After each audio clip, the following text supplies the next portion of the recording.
সুন্দরবনে খুব বড় একটা পুকুর ছিল। সেই পুকুরে থাকতো বিভিন্ন রকম প্রাণী, যার মধ্যে ছিল মাছ, ক্যাঁকড়া, হাঁস এবং আরো বিভিন্ন ছোট ছোট প্রাণী। ওই পুকুরে বিভিন্ন প্রাণীরা যথেষ্ট খাবার পেত। সেই জন্যে বিভিন্ন রকমের পাখি খাদ্যের সন্ধানে ওই পুকুরের পাশে আসতো। পাশেই থাকতো একটা সারস, যে ছিল খুব কুঁড়ে। কোনো রকম পরিশ্রম করতে সে ভালোবাসতো না। ওর চোখও কমজোর হয়ে গেছিল।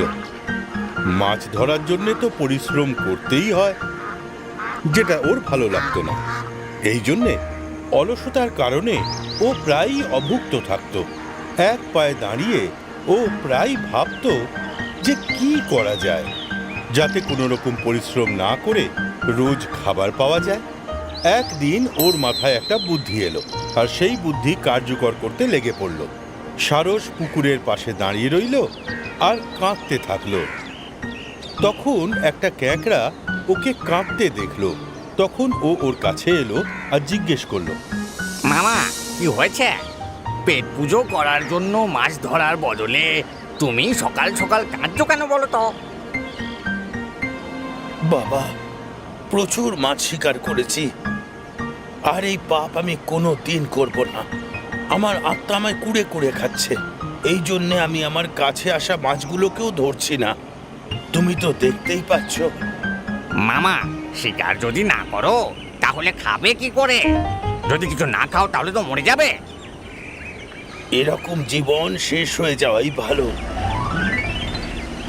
আর বাবা, এমনিতেই তো আমাদের তাড়াতাড়ি মরতেই হবে। আমি খবর পেয়েছি কিছুদিনের মধ্যেই এখানে 12 বছর খরা চলবে। সারস কাঁকড়াকে বলল যে এই কথাটা ওকে এক খুব বড় মহাত্মা বলেছেন, যার ভবিষ্যৎবাণী কখনো অসফল হয় না। ক্যাঁকড়া পুকুরে গিয়ে অন্যান্য সব প্রাণীদের ডাকলো আর বলল, তোমরা সবাই জানো যে এখানে 12 বছর পর্যন্ত খরা দেখা দেবে। না, তোমায় কে বললো?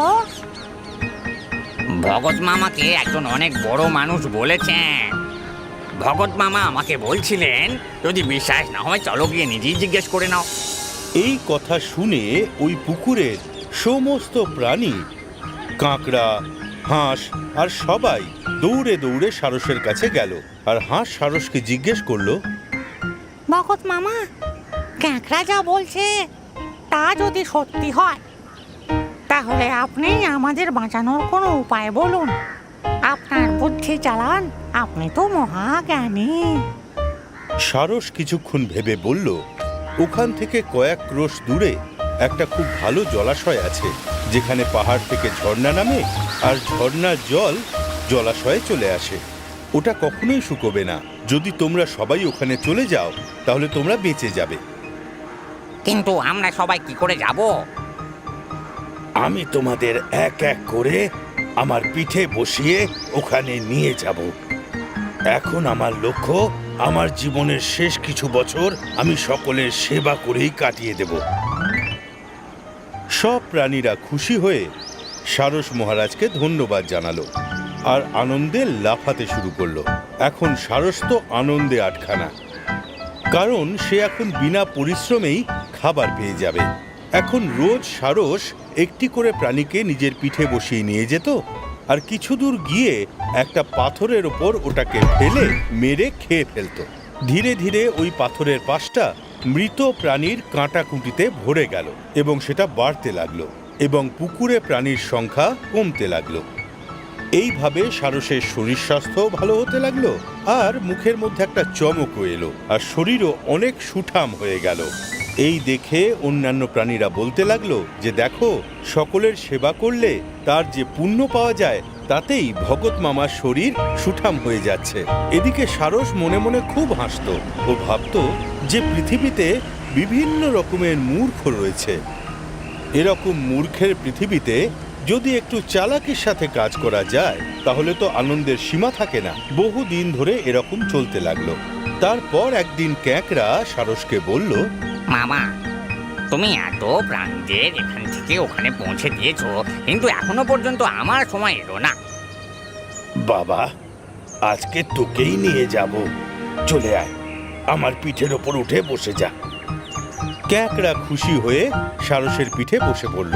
যখন ওই পাথরের কাছে গেল, তখন ওখানে কাঁটাকুটি দেখে ক্যাকড়ার মাথা ঘুরে গেল।